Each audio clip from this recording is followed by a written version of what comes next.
wala ang pangarap at pangamba, pagtulo ng luha, di alintana, kagustuhan, matiahon ang pamilya.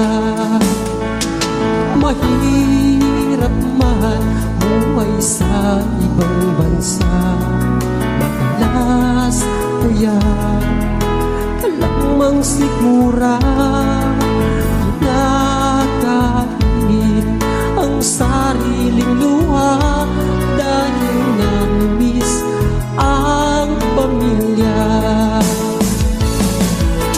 Kung ikaw ay mangibang bansa, dalhin mo ang mahabang pasensya, pagkat di madaling magpaalila, puno ng hinagpis at pagdurusa.